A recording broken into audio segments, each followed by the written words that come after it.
So my husband told me I should change my shirt so it looks like this is a different day, and it's not. I'm recording all this 15 hours today. I'm just doing it. But you know, new shirt, new background, still no pants, no pants. That's the great joy of this moment in life. We are talking about the hardest topic for me today, and I'm just going to try to keep it together because this is the first time I've been wearing mascara in a couple months, so I'm going to try to keep it together. We're going to talk about special needs, homeschooling the special needs child. I'm going to try to not have too many of those dramatic pauses. We have a beloved daughter who was damaged by war and abuse that she experienced in a war-torn country before coming to live with us. And her mind issues made it so that she refused to speak.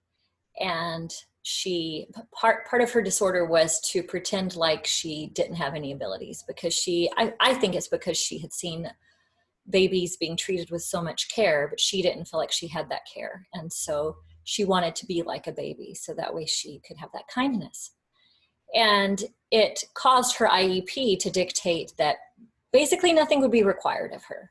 Basically that she, if she could produce 3 letters of the alphabet with 30% accuracy after a year of trying, that was fine.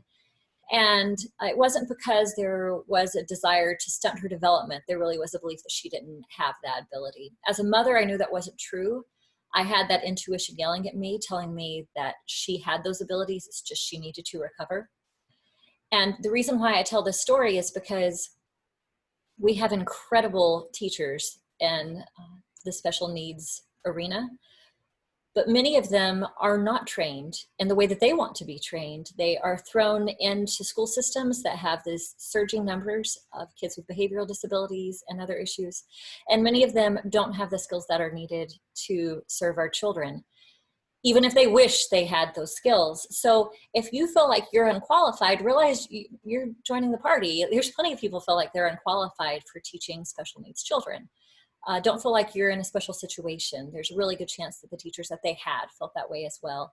And leaning on intuition and leaning on, shall I call it, revelation for what you need to do with your child is okay. I had my favorite teacher of my entire life was a teacher in my religious community when I was 12, 13, 14, 15. She had a son with cerebral palsy. He was not able to communicate. And she talked about how the most important lesson she ever learned was how to communicate through the Spirit, through the Holy Ghost.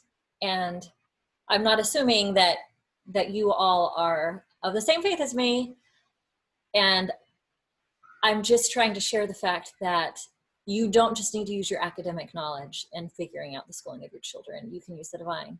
And you should use the divine if that is part of your belief system, because you're going to need that help. Ultimately, our beloved daughter doesn't live with us anymore because of issues that she had made it unsafe for her to live with her younger siblings. And she is now thriving and speaking well and performing fabulously in school, although very far away from us. So speaking about this issue just makes me fall apart. Because if you want to talk about feeling like you failed, like I totally feel like I failed that daughter. But what I did not fail her on was listening to my intuition when I knew that she was able. So perhaps this moment when you have your child at home, it is a moment for you to follow your intuition and to adjust the IEP as is needed. Get that IEP, get a big bright red pen, slash through it with items that you don't agree with, and put giant red circles on the things that you need to focus on, okay? If I could go back and redo this, and redo the interaction that I had with my daughter, I would have done it with more love. I felt so much pressure from the gigantic cornucopia of millions of teachers that were serving her. I felt so much pressure from the messages that they were sending to me and the things that were written in the IEP. I didn't listen to what I thought was right until too late, and that was a disservice to her. And the number one thing that she needed was to feel safe and at home and loved, and for her to feel safe and accepted, even if she was broken. And I did not show that. I didn't show that well enough. So, I mean, perhaps you're going to be homeschooling for 4 months or 6 months. Make that the most loving months you've ever had with your child that has special needs, which can be really difficult when your kid is spastic and aggressive and violent. It can be nigh unto impossible. There are many people that want to serve you. Like me, I'm thrilled to have found some way that I can serve in the pandemic. So reach out to the teachers that were beneficial to your child and ask for advice. They're going to give it. And likewise, realize that this moment is happening for a purpose, and it doesn't have to be for your destruction. The purpose can be building a relationship with that child. Now I'm going to throw in something that's going to seem utterly unrelated, but I worked in a nature center. I ran a nature center for many years, and we had something called a youth naturalist program, and I think I've already mentioned it. And in this program, we had children that would come to take care of the many animals that we had in the nature center. They were trained specifically and did animal care. And one thing that very much stood out is that over 50% of the children that were coming to do this had special needs. And what I found is they felt so mislabeled and judged in their school community that they kind of had stopped trying to produce academically. They had stopped trying to make friends. And so they came to the nature center because they needed to have that friend element with the animals. And it wasn't like they were the force whisperer or something. Some of them were. Some of them had incredible telepathic-like abilities with animals. But in general, they just needed a community that accepted them. And when they came into my door, I didn't have their IEP. I didn't know about this long list of things that they failed at. So really give your children that opportunity to be in a space where you're not living and breathing the IEP, where you're letting them just be and where you're letting them thrive. My daughter that is no longer living with me, in the home that she lives right now, the reason why it's working so well is because there is another girl that is in that home that has worse struggles than her. And so she feels like she can lift that sister up.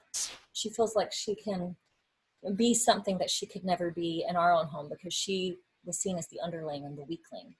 And now she has the ability to thrive. I'm probably going to make some enemies by saying this, but invite the wild things in. What I mean is if there's any chance, if you could get an animal, do. You'd be like, thanks, let me throw that in too, Erin. I know. But there's just something that changes with a lot of children that have neurodiversity, that when they're able to offer care and protection to something else, it changes their own mind. And likewise, even if you don't have a child that has an IEP and that has specifically identified struggles, having that companionship and having that responsibility to keep something alive is something that you can work all the way throughout your homeschool curriculum. I've told you that we have 2 new puppies. We also have 2 chameleons, and we also have a kitten. And it is incredible how much learning happens because there's some question about what's going on with this thing that's happening with this animal. We have never had animals until our current home because we've always been renters and we just weren't able to. So I completely understand that some of you are not going to be able to do this because I was in that boat for forever.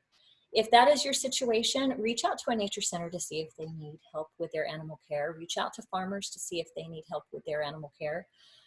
Reach out to neighbors. Some of them are going to need dog walkers that might even bring in some income. Allow your kids to be around the wild. My dear friend, Wendy Cook, she's in charge of the blog Mother Rising. And she did not have pets for many years, but instead she situated her home in a way that they could observe the wildness of the outdoors. And she established bird feeders that became well known to the bird populations. They were monitored carefully, they were kept clean. Her and her son would wander the forests and knew exactly where the fox was that they would encounter. They would pay attention to the spiders. They would mind things in the seasons. And there's something about that renewal of life that is enlivening to children and to adults. And it gives you a level of peace, but it also gives you something to live for. So if there is a way to let the wild in, I would definitely encourage that. There's also houseplants, it's less cuddly. It has really made a gigantic difference in our family. And here we are in our 12th year homeschooling. And I'm thinking, well, this is something that was absolutely missing out previously.